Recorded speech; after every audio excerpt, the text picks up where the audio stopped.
Okay. And I don't know if you can see the participants list. There's 8, 9 people in there so far. Hi, welcome to the session today. I'm only, attendees. Oh, okay. Mm-hmm. Good.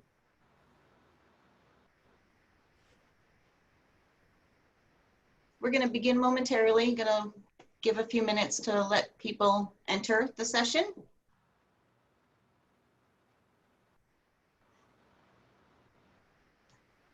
And if you could open up your chat window, we would love to hear where you're all viewing us from today.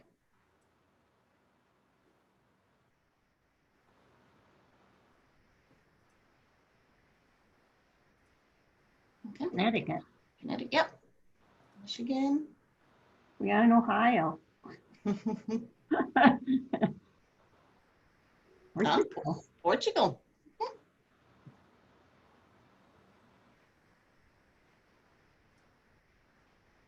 Turkey.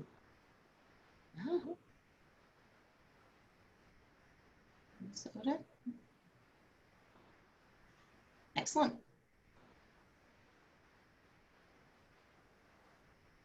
Hey, Peter. Hey, Sid. Texas. Yes, ma'am. Shout out. Great.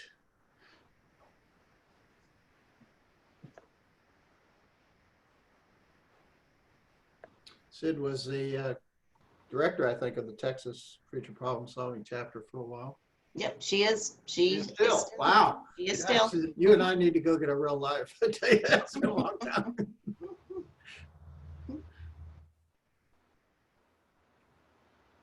Okay, just gonna wait another 30 seconds, maybe 1 minute, and see if anyone else joins. If you're new to joining us, if you just want to type in where you're viewing us from, we'd love to find out.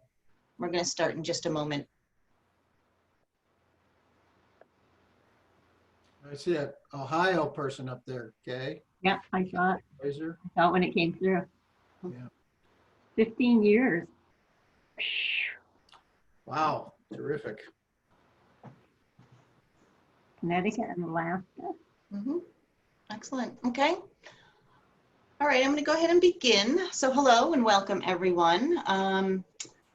Thank you for joining us for today's presentation, Teach the Future. I'm Debbie Pruneau, the Administrative Director for Future Problem Solving Program International. As you entered, I asked you to open up the chat feature. We're going to be using that today. And just to let you know, questions will be taken at the end of the presentation if time is available. And we are recording the presentation today. We're going to post a link to it on our Facebook page, so keep a watch for that. I would like to welcome Dr. Peter Bishop and Kay Strong. Dr. Bishop is the founder and executive director of Teach the Future, an organization whose mission is to encourage and support educators who want to include futures thinking in their classes and schools at all levels. He has published 2 books on strategic foresight. He delivers keynote addresses and conducts seminars on the future for business, government, and not-for-profit organizations. He also facilitates groups in developing scenarios, visions, and strategic plans for the future. And he is a founding board member and chair of the membership committee for the Association of Professional Futurists. And Kay Strong is joining Peter today. She is the chair of the economics department at the Baldwin Wallace University. I'd like to welcome you both. Thank you very much, Thank Debbie. you. It's a pleasure to be here back in the IC. Kay and I did a futures workshop almost 10 years ago at the 2011 IC in La Crosse, Wisconsin, and we were really beginning Teach the Future when Kay was with us in Houston at the Foresight program there. So as Debbie said, I taught at the University of Houston for a long time, teaching Foresight. It was the first degree ever in the field.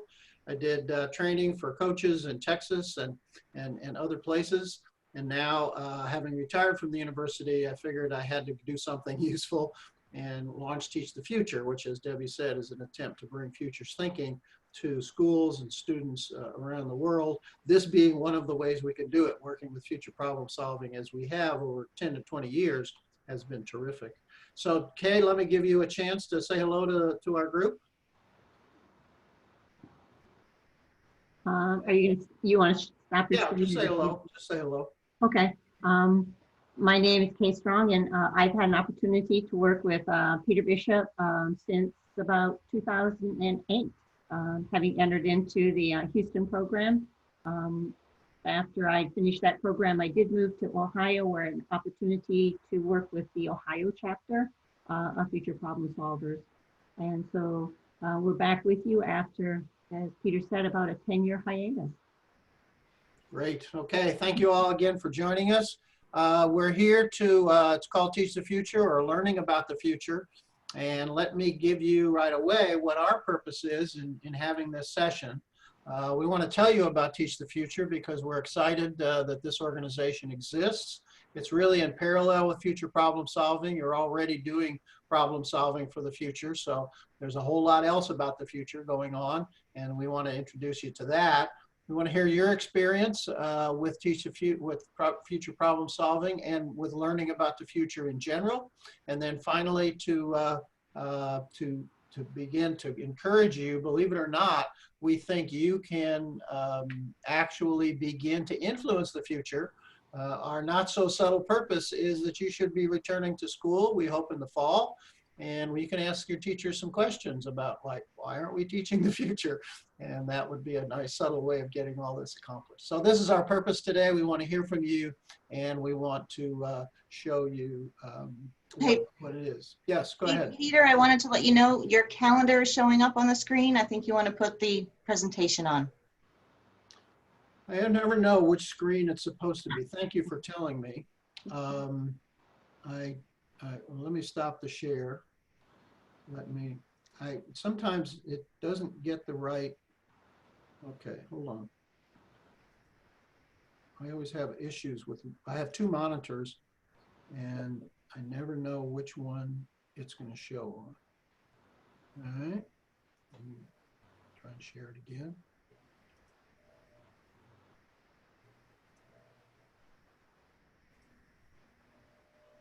There you go. There you go. Oh, good. I'm sorry. Yeah, good. Thank you very much. Appreciate it, Debbie. Thank you. All right. So let's turn to the first item here, and that is what you're here for. You've chosen this session. It's a Saturday morning in the United States, and we'd like to hear from you in the chat.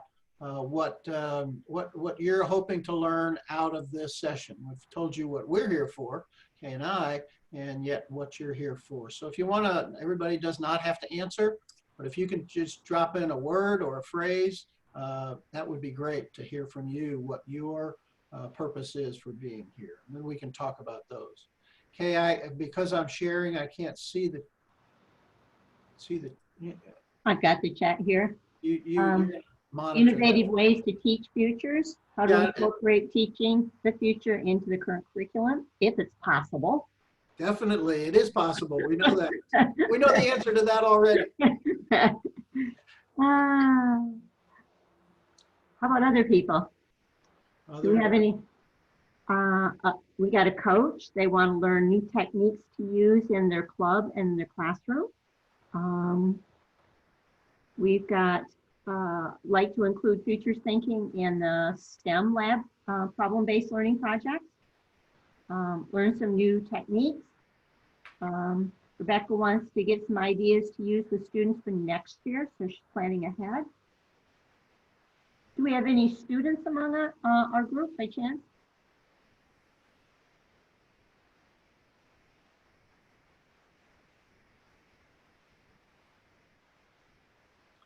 Okay, well, that's a pretty good idea. We're going to be doing a session that is highly interactive. So we do have one exercise on how to introduce the future to people, and that will show you how that exercise. And we also are going to show you a library of dozens of modules, lessons, and units for teaching the future that we've assembled, all downloadable for free. So there'll be a whole bunch of links at the very end of the presentation. We'll leave that on for a while we answer questions. So you can click on those, you can't click on them, but you can write them down or put them into your browser and look around in terms of what we have available. So we hope we're meeting your purposes, and we will have, as Debbie said, questions at the end. We don't have too many slides, but we do want to hear from you. So, Kate, yeah, go ahead. Peter, I'm thinking that we might have a couple of students here. Oh, please, yeah. I believe, and I'm correct me if I'm wrong, a young person from Turkey wants to develop futuristic ideas for my scenario. Another, which I believe is a student, is solving problems of the future. Yes, I think these are young people. Not that our teachers aren't young, okay? Younger than me, I know that, but other than that, no, we're fine. And thank you for the message from Turkey. It turns out that I was just on a Zoom call before this morning with colleagues from Turkey who want to start introducing. One is basically owns a college there, a private college, and the other is an entrepreneur whose wife has been in K-12 education her whole life. So I'm looking forward to working with them and bringing futures to schools in Turkey. So if you're there, you'll see, you can send us an email and I can put you in touch with those folks. So you can help them from the student point of view, because we always want students involved in this too, as we say at the end. Encouraging you to bring futures thinking to your school is part of the purpose of our presentation here today. Okay, so Kay, how about that? You think we've covered what's your purpose here? So, and I'm happy to see that we've got students among the group. Good, me too, definitely. Well, let me tell you just briefly about Teach the Future. We are a nonprofit organization based in the United States, began in Houston. I happen to be in California right now, so I probably need to move that little geography marker from Houston to California. But you can see that we have over 20 people from 20 different countries involved in Teach the Future. Some of you, the Turkish one is there. You can see it there right next to a very active group in Greece also. Lots of groups in Europe, lots of groups throughout Latin America. We even have a colleague in Kazakhstan, Almaty, there, and Australia, New Zealand, Taiwan, Japan. So it's a very, very interesting organization. And let me reiterate, our purpose again is to teach futures thinking skills to both students and educators. Directly with students, we do summer camps and extracurricular workshops. And we also teach educators how to teach the future to their students around the world, as you can see, and not just to think about the future, but actually to influence the future. We think of the change as going on today coming from two basic sources. One is the world. The world is changing, as well we know how much it is. And yet we also have some chance. We can't change the world, but we can change our community. We can change our schools. We can certainly be better for ourselves and our families. So we think about the first of those as what we call inbound change, and the other is outbound change. And they both go together. So we have to deal with the world, but we also want to influence the world. So that's our mission, is to teach those. Anything else in the chat there, Kay, about that, or any questions? Nothing particularly new. It's nice that we've got a broad mix. We've got both, we've got Turkey, we've got Portugal. Across the US, we have both the East Coast and the South. Yep. So good. Nice So we're a global group. We're a global group even here this morning. Good. Thank you very much. All right, we're going to turn to finding out about you. And Debbie, I think, has a poll that you can answer some of these questions. I don't know if they're exactly the same ones, but there are 4 questions in the poll that Debbie's created. There it is on the screen now. I see it. And we want you, if you would, to get on there and put your responses in. What division are you participating in? Are you in class during future problem solving, or is it after school? Second question. The third question is, do you learn about the future in school or about problem solving in classes, actually? And would you like to learn more about the future? And that's our last purpose, which is to encourage you to do so.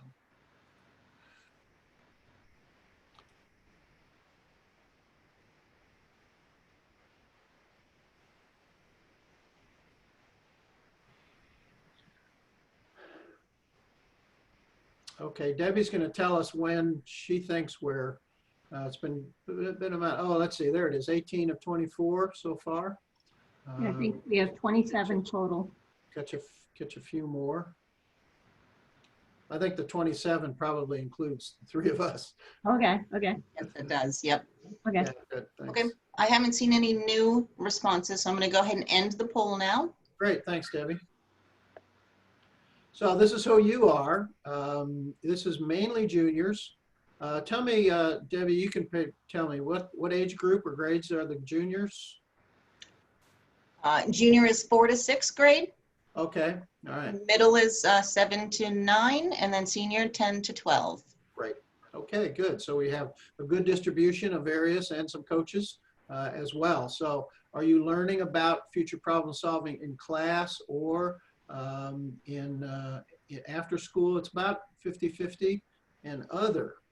That's interesting. If you want to put what the other is, where do you do future problem solving? I always thought the two parts of your day would be during class and after school. Well, maybe there may be a Saturday. Peter? Yeah, go ahead. Beth has suggested that they do theirs before school meetings. Oh, before school. Oh, I'm sorry. Oh, that's interesting. Okay, you're right. I have a lot to learn about future problem solving. Kay and I knew a very middle school teacher in Houston who was doing, she actually had a whole semester long class doing future problem solving and competed. And her team went to the IC in 2011 when we were out there too. Okay, then do you do it in class about half and half? Well, that's good. That's more than I expected. I really appreciate it. Our purpose, I mean, it's great to do it before and after school or on Saturdays, but actually doing it in class makes it every student will get some aspect of the future, and that's great. Would you like to learn more? 94%. Okay, we're there. Yes, would you like to learn about futures in your class? Peter? Go ahead, Peter? please.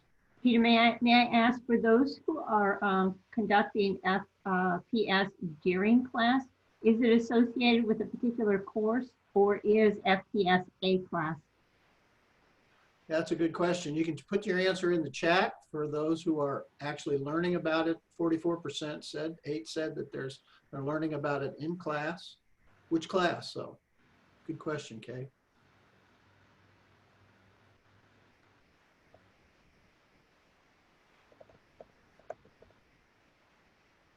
Okay, it's associated with the gifted program. I think that's where Margaret was doing hers. Yeah, right. Gifted and Talented is a very excellent place for that and advanced academic programs. Yes, it should be actually for all students, but it usually starts in the GT programs. Well, Lorraine, you say that you do future problem solving and thinking class once a week. Is that a course that students sign up for?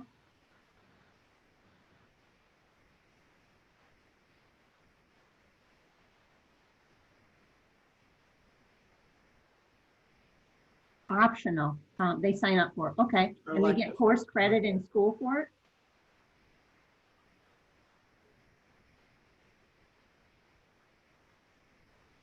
Okay, that's cool. Let me ask Debbie a question. Debbie, do you have data on where students are getting their coaching and they're learning about future problem solving from the FPS program?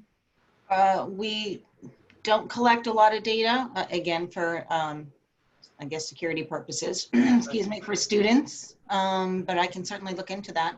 Yeah, that'd be fun to see where it's being done. Maybe even at state level. Maybe Kay can find that out for Ohio. Excellent. Okay. Well, this is a. Go ahead. Okay. So Sid in Texas has suggested that it occurs in various classes like language arts, which I can appreciate, humanities, and also the gifted or the GT program. Did they really say geeky? No, GT. Oh, GT. I thought you said Sorry about that. Okay, might be that too. Good. Thank you very much. That's great. Yeah. My wife was an educator for a whole life. She's retired now. And she was teaching futures in 8th grade, gifted and talented in Texas for a number of years. So yeah, gifted and talented is a great place to do that. Well, let me ask one more question, and that is, you're all involved in future problem solving. And so we'd like to hear what you feel good about What is good about future problem solving? What are you learning? What are you surprised at? What do you come away seeing? Boy, I'm really glad I learned that. It's usually not, we usually like to say, oh, we need to do something better. No, you're doing great things. So put an idea in the chat. What is good about future problem solving and why you might want to continue it. Vision. Vision, yes, vision. That's part of the outbound side. What's the world we want to create as opposed to the inbound side, kind of adapting to change. Yeah. Teresa says she loves learning about a new topic, writing in the booklet and doing skits. So there's the active or the interactive component that's important. Yeah, I've heard from Debbie and April in the international office that skits is a new competition. So it's a new way of presenting scenarios more than the written competition. So that would be great to be able to see those. Jennifer says she loves seeing the children being involved in the community. Which That's is true, in the service program and the community problem solving. Yeah, no, it's a very nice way of doing that. And Patricia says she appreciates the collaborative work that gets done inside the program. Right. Students are challenged to think out of the box. Rebecca. Right. So what I heard when we were doing this at the IC is that this is a great thinking skill. Obviously, being able to see a future scene, be in a future scene, identify the challenges, identify what responses to the challenges may be, the criteria for selecting. That's a very systematic process for solving all kinds of problems. Problems in future in school as you go to college or into work, or even in family or citizenship and community. So it really is. There's a lot of wonderful things going on there. Olga suggests that for her, she likes to see how youth can impact the world, which I think is key for today. Exactly. And she also comments that she finds it fun meeting people from all walks of life. Mm-hmm. Yeah, no, and in this virtual environment, of course, and we hope someday again in a face-to-face environment, working not just all walks of life, but as you can see from all over the world, and getting various people together in their cultures. So those are great answers. We really appreciate that. That's something that I'm sure Debbie may want to carry back to the office and use to promote it. So we're going to turn to a slightly different poll, and Kay is going to manage this part of the poll. You can see that you're going to log into a different place, either on your phone or by text on the web browser or by text. And Kay, I'm going to turn this off if people have had the chance to look at it, and then you're going to turn on your screen so that you can conduct these polls. Okay? Okay. So I put the poll address into the window. Into the chat window. Good. Into the chat window, you yeah. can click on that. Mm-hmm. Are you going to share your screen too? Yep, I'm moving over in that direction. I gotta close my polls.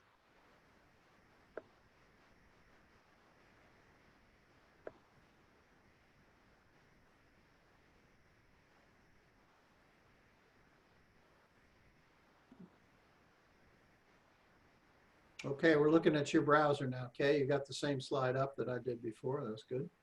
Okay.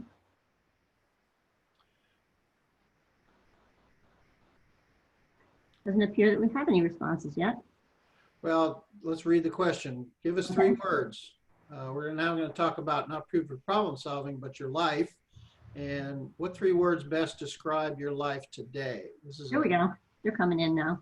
Okay, good. All right. Oh, look at that. And this is all going to be represented in a word cloud. Yes, it's supposed to be. There we go. There we go. Can everyone see it? Yep, we do.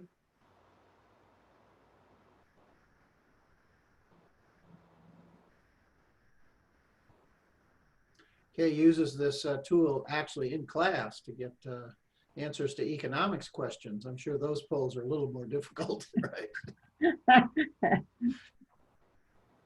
All right. jumping around yet. You can add you can add 3 words. You can add more than 3 words. It's generally open. The key is here just to figure out how you feel about your life right now. And if you look at it, I think you see a lot of positive feelings. Yeah, I'm given all the problems we're having in the world today. This is a very happy, very positive, hopeful group. Hopeful and happy and grateful are the 3 biggest terms. That's great. Okay, so I don't see any more. Oops, there we go. Changed again. Content. As the words become bigger, it implies that more persons describe their sense of well-being right now as happy, content, and hopeful. In fact, I don't know that I see anything here that doesn't imply a positive sense of well-being.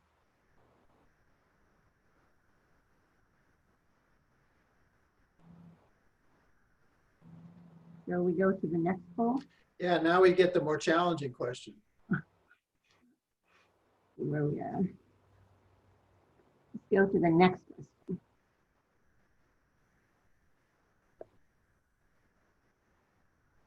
So this one is about the future, right, Kay?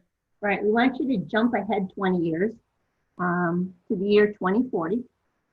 And we want you to describe 3 words that describe how you feel about your life in the year 2040. So you're going to have to boost your memory and take yourself on a quick trip here. You can look at your home life, your work life, your social life, community life, world life, but just your sense of 20 years from now, how you feel.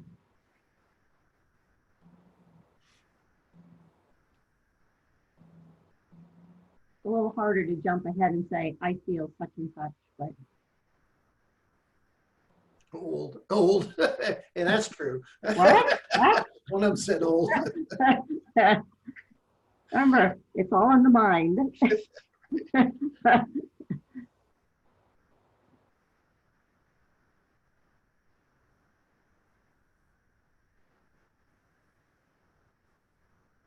Successful. So we're 20 years into the future and people are benchmarking their what they've accomplished. I see some empowerment here.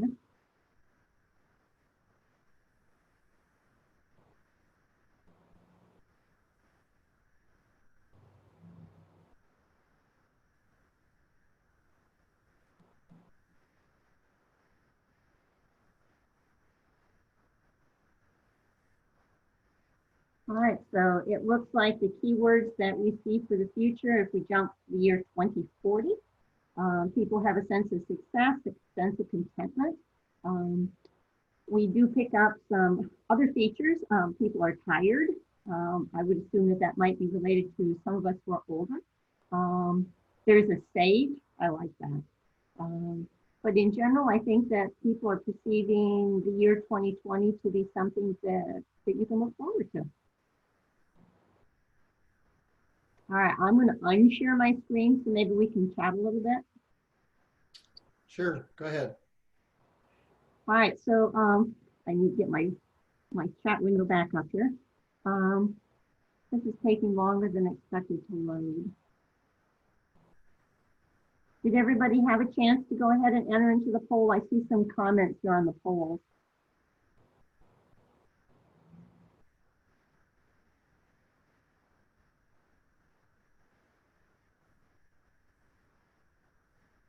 Okay, so as you said, Kay, it's a very positive group. I would say very positive. And that's certainly the beginning of being successful. It's very hard to, one thing I always tell people is that successful leaders are rarely pessimistic. They may be realistic, or they may even be frustrated, but they're usually optimistic about the long-term future. Otherwise, they wouldn't even start to try and create change. And so the positive, optimistic part of this group is really heartening to see. A lot of people would say that particularly young people are not optimistic about the future. There are clearly many, many challenges coming, but this group seems to say, yeah, we're good. We're gonna do it. We're gonna be in good shape. So I'm really glad to see that. That's terrific. Do you have more for this, Kate? Um, if most everybody entered in something very positive, so I'm curious, as you brought out the idea that the world around us seems a bit less content than perhaps the responses that we've seen. I'm curious how people are able to bring those two things together. You look outside your window and you see something, then you look at how you describe yourself. How do you reconcile that? Do you do it because you have a generally optimistic perspective on life?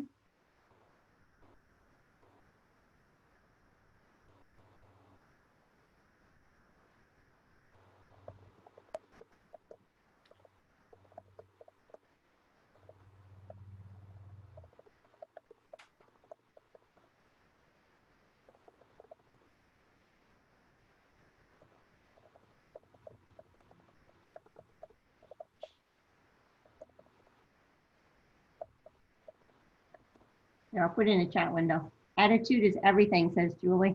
It is. Olga says, to create change in the world, we need to unite people, and unity doesn't come from negativity. It's a very good observation.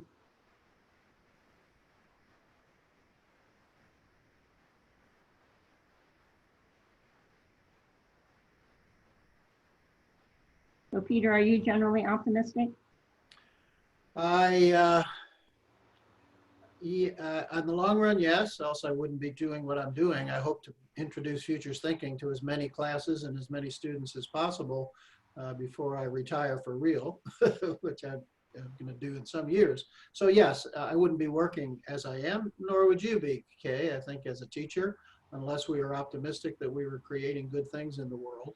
But at the same time, the challenges that we're facing around the world in all kinds of different ways are severe, and they're real. And I think the way we square that circle is to say, yes, we realistically approach those challenges as you do when you're doing future problem solving. What's the challenge? It's going to be hard to solve, but here are some options. Here are some better and worse ways of doing it. And so this is really an activity. Future problem solving is an activity that helps people understand what challenges are, but then have the wit and the motivation to run out and do it, particularly maybe even in the community service program, even more so, the community problem solving. So yeah, I am, in the long run, usually pretty optimistic. Patricia has used a quote from Gandhi, be the change you want to see in the world. Right. Good. All right, so now that we have a sense of where people are at, shall we take them into a determination of what profiles they have? Yeah, you want to go ahead again now? Sure, all right, you go ahead. so let's, let me. You want to share your screen again? Yeah, I'm going to take the screen back again. Let's hope I do it correctly this time. There. Okay. There you So go. you should be seeing the same poll we had before, and then the second question. Thank you very much, Kay. And remember, this will be this recording will be available to you. Compliments of Future Problem Solving on their Facebook page. We'll show you the link to that at the end.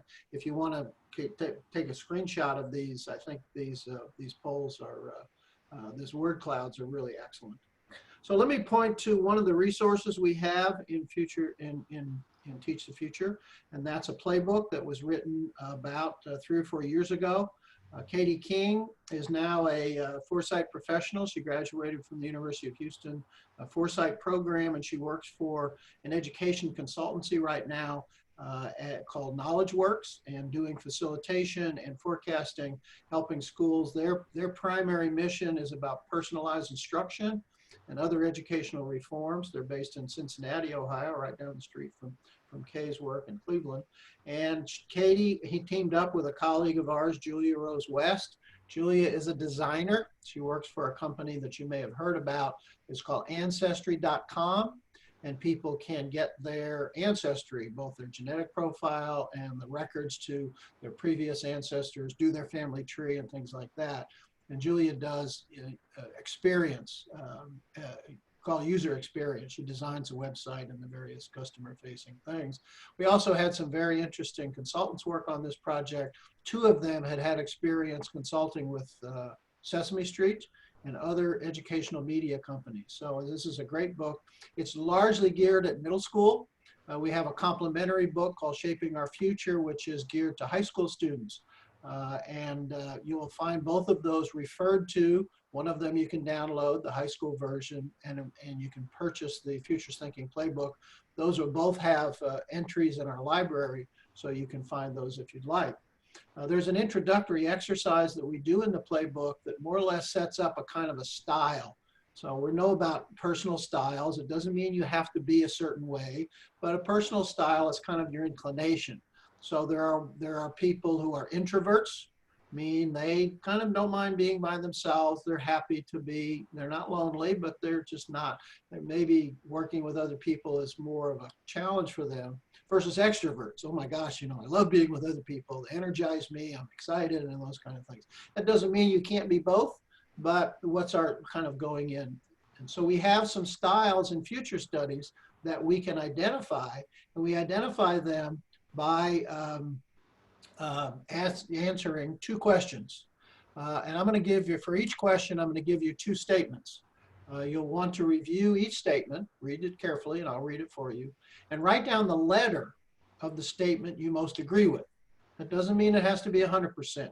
So you're going to write down, actually, at the end of this, two letters. The first set of statements is what will happen in the future is mostly set and will follow the path we are already on.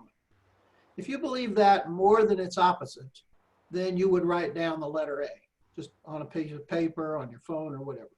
The other possibility is the future holds many possibilities and is not yet determined. If you believe that more than A, you would write down B. So now we have two statements, and this will identify your going in style. Not that you can't be all these things, but your going in style. And I'll leave that on just a moment while you're thinking about it. Write down the letter A or write down the letter B. All right, that was the first of two letters you're going to write down. We're going to move on to the next set, and therefore write down the letter of the statement you most agree with now. We each don't have much individual influence over what the future will be. Not much influence. Future's pretty much out of our hands. That's C. We each have a great deal of individual influence over how the future will be. Individual influence, that I can actually make a fairly large contribution to how the future will be. If you believe that more, not perfectly, but more, then you can, you would write down the letter D. So you've written down now two letters, A or B, about whether the future is set or whether it's open. And you've written down on C or D, whether you feel you have little influence or a great deal of influence. And therefore we set this up as a grid, as a 2x2 matrix. The vertical part is whether it's set or open, and that is the A or B. And the influence part is C, not much, and D, influence. Probably should say a great deal. And therefore, we have four kinds of types or styles. We put these on names, and we kind of give little characters to them. You can be an observer. If you believe the future's pretty well set, and I don't have much influence over it, but you see these characters here are doing something important. They're observing, they're studying the world and learning about it. So they're not just sitting back, they're not sitting on a couch, they're out in the world doing things like that. The second group is called a navigator. Yeah, the future is set. The world is not going to change much, but I can influence where we go. I can set the course. I can go here, go this way or that way, though our destination is probably going to be pretty much the same. The third group are called explorers. People who go out in the world and they believe the world is open. Oh my gosh, we can go here, we can go there, we can see this, we can see that. We can't change the world. We don't have much influence, but we can go and explore all of these different worlds. And then finally, we have the map makers. These people are really in charge. They can make a map of whatever they want. They believe that the future is open. We can make a map and go here and go there, and we have a great deal of influence. So what I'd like to do for you, you've got those two letters, for you to identify for yourself which of these four types you tend to be. Remember, it's not 100% and it's not definitive, but what type you tend to be. Observers, navigators, explorers, or map makers, depending on the letters that you wrote down. And we're going to ask each of these four groups to put a few ideas into the chat that what might be good about that, your type. Be thinking about that question, maybe what's not so good or what's left out. And most importantly, if you were on a team and you were an explorer, or a map maker, or an observer, what would you contribute to the team? What would the team look to you to do? Say this is a future problem-solving team. What would the team look to you to be doing and making a contribution because of your style and how that goes? So we're going to go through each of these four categories, each of these four types, and ask the people in that category to give us a few ideas about what's good, what maybe not so good, and what we could contribute. So the first of these is the observer. Peter? Yeah, go ahead. Peter? So some people put their style into the chat window. We have an extraordinary number of map makers. Oh yeah, no, that's the most popular one, yes. Oh, should I do we have any in the any observers? Do we have any observers? Not everybody put something into the chat window, but Not yet, no, but they hopefully someone. may have written it down. Okay, we have one response that says lead in the right direction as navigating. That's more map makers. Do we have any observers? Anyone okay. self-identify as an observer? Frankly, I will admit that I'm probably more an observer, or I've been that way because I come out of being a professor. I was a sociologist. I like to watch change. In fact, in my own story, I was in school during the last time we had major social revolution in the late 60s and early 70s.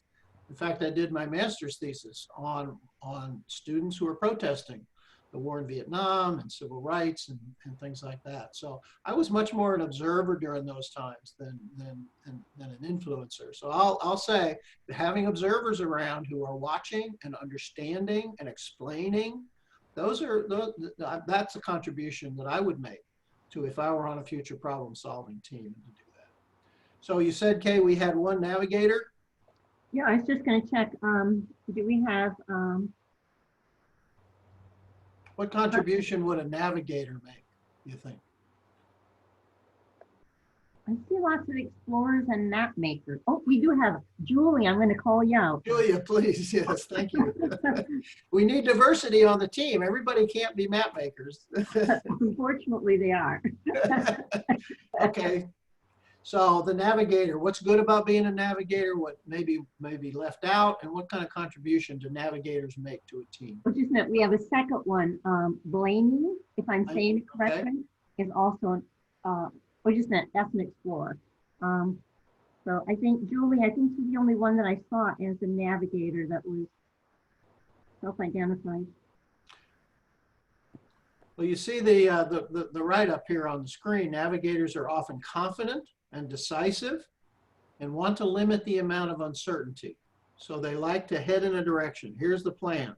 Here's how we do it. We need somebody who's going to make the plan. That's I know what the goal is, but somebody who makes the plan. So the navigator on a ship takes maps and other information and says to the captain, here's the direction that you steer. Here's where we're, to get to our destination. So navigators, the A and D, are extremely important, I believe, in being successful in the future.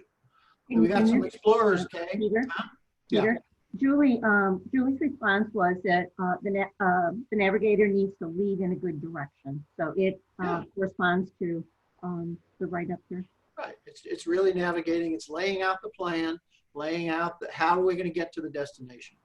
That's a great contribution. Thank you, Julie. Appreciate it. So the B and C group are explorers. Now we have a few explorers there, Kay. We do. We got an answer before you finished your words. Good. If I'm saying it correctly, it's Demir.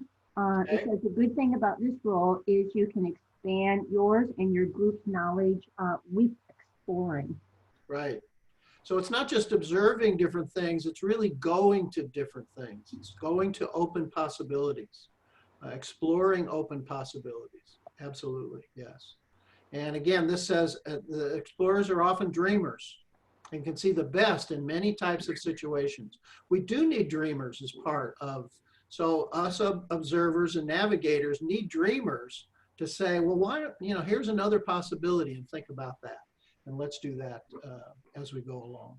And then finally, okay, all these future problem solvers are map makers. So we're just going to let them go ahead and fill in the chat window. Okay, so imaginative, optimistic, strong leaders, and ready to take charge. Wow, what a great contribution. So now so we have what are the good things and what contributions do map makers make to a team? Okay, are the people putting any responses in there? I'm not seeing any from the new map makers. All right. Well, let me ask the not so good question. What if everybody on a team is a map maker? What happens? Beth puts not so good. Frustration with not being able to control certain things, especially in politics. Okay. Sid says creativity and strength, but also often stubborn. Gee, Kay, I think I know somebody who may be like that. Is this Sid for you? Well, I'm not talking about myself. No, Kay, you have to admit, Kay, I admitted who I was. I was an observer. You're a map maker, aren't you? There we go. Aren't you? Come on now, right? Well, I'm sure. Okay. So, but the problem, and then the not so good, what happens if everybody's a map maker? What happens? Julie puts in too many cooks in the kitchen. Exactly. Too many maps. Everybody's drawing their own map. How's this group going to be a team? How's it going to work together? We need some observers who see what's going on.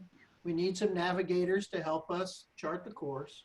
We need some explorers who look into other possibilities but don't necessarily act on them. And none of those people are creating their own maps. They could be working together with map makers to create their own maps.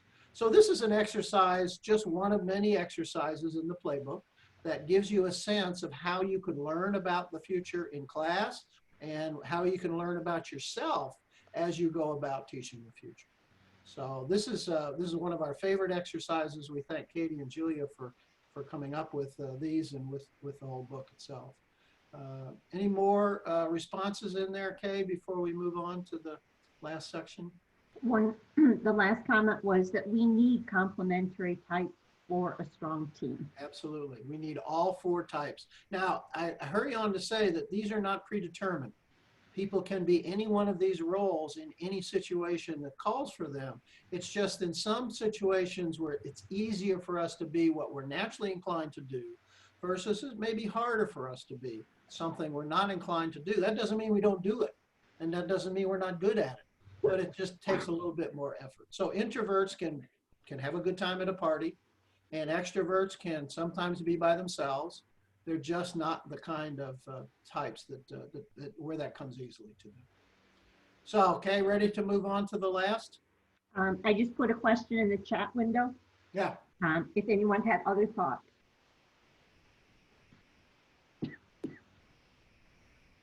You can mute yourself, Kay, if you want. Okay. That's what I need to do. Yeah. So let me see. I don't know how to get the chat window up myself. Oh, wait a minute. Maybe I can. This one, no, there it is. Okay, type. You may have to select more on the control panel. Yeah, I got it there. Yeah. Okay. Thank you very much, Debbie. Okay. Yeah, I keep forgetting. It doesn't show. You got to keep bringing it up.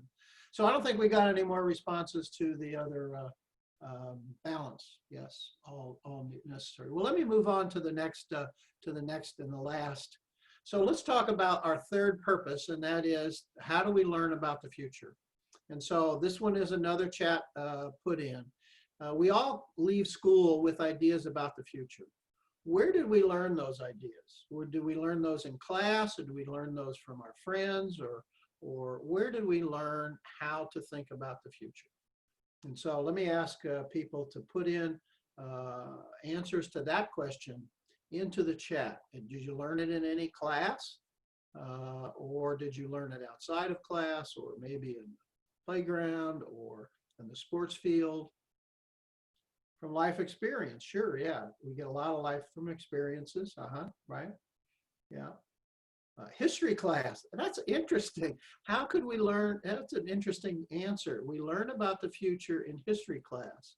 Well, we certainly learned that the past was different than the present. That's what we study. But it would be interesting to find out how we learn about the future. Now, there are some history classes that actually mention the future. I have to tell you that there's very few, though. I don't think most history classes do. Mine didn't. Maybe yours do. But we do learn about it in future problem solving, of course, talking and listening to others.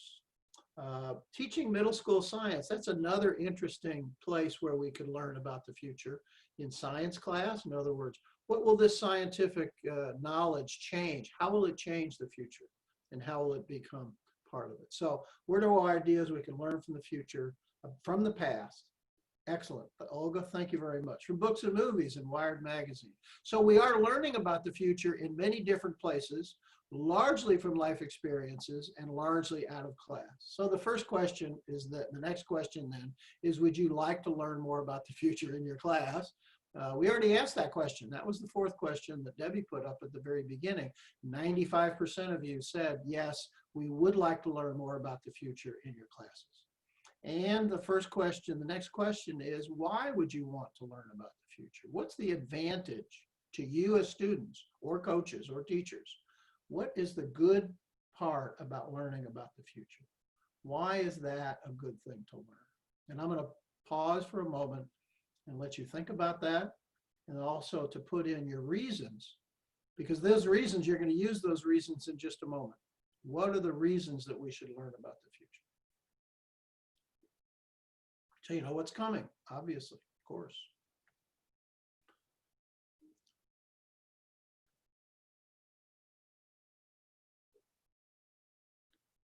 Yeah, impact and agency.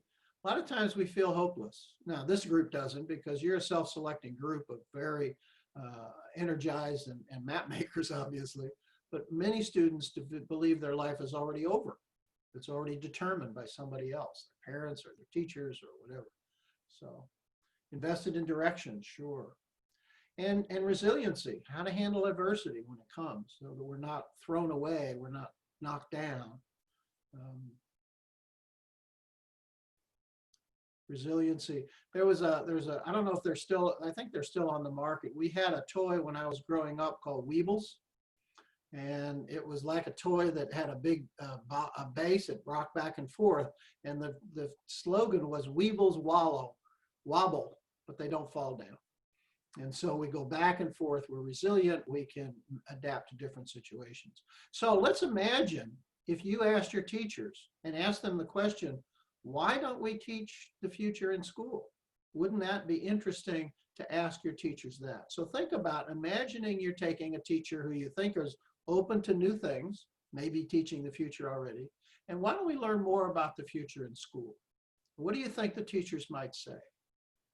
Let me ask you to put that in the chat also. So think of that teacher. You say, Ms. Smith or Mr. Jones, why aren't we learning more about the future in school? We learn a lot about the past. Why don't we learn more about the future in school? Okay, because we're unsure. That's a great question, Julie. Thank you very much. It is. It's not in the curriculum. Well, that's why we don't get. Well, that's obviously the next question is, well, then why is it not in the curriculum? That should be it. We don't know. We don't know what the future will be. There are no textbooks. We're too busy teaching. Yes, testing has become a very strong motivator for what's in the curriculum. And so many teachers, how easy it is to encourage. It's unknown. The past can be useful for the future, but oftentimes the connection is not made. We stop at the present, if that. Sometimes we don't get past World War II in history class, and so we're really not sure about all that.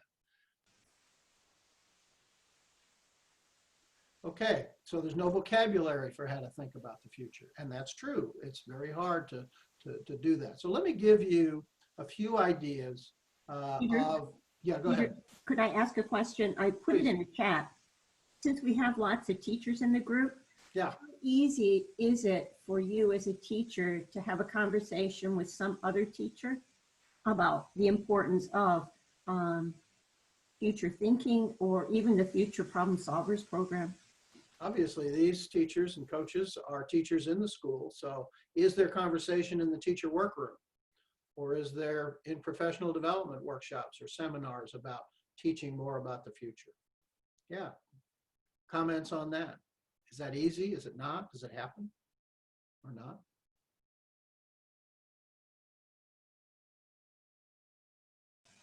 Kay Doyle suggests that it depends on how available and open the person is. Yeah, of course. Career readiness, yes. Preparing students for the future by teaching them about the future. Yes, really.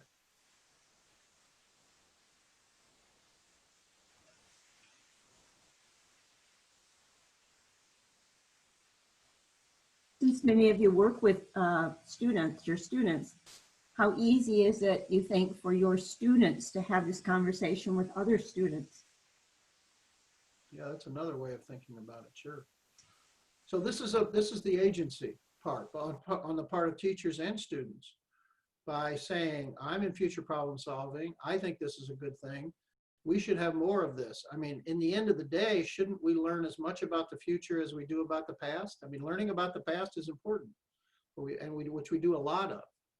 Would be nice to learn a lot about the future as well. So we have just a few minutes left, Kay. So let me move on to the very last thing, and that is a few responses. If you say, why don't we teach more about the future? They might say you can't learn about the future because it doesn't exist.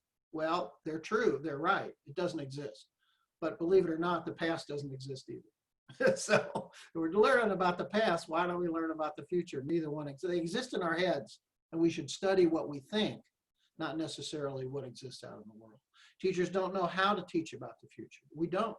But there have been places where it's being taught for 50 years or more. And the University of Houston being the first degree, not the only place by any means. We are teaching it, but it's mostly to adults, the graduate students, to adult seminars, corporate seminars. Why don't we be teaching it? We know how to do it now. How can we learn how to teach about the future? Well, guess what?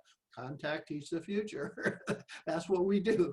And that's obviously just a very, very important sales job there.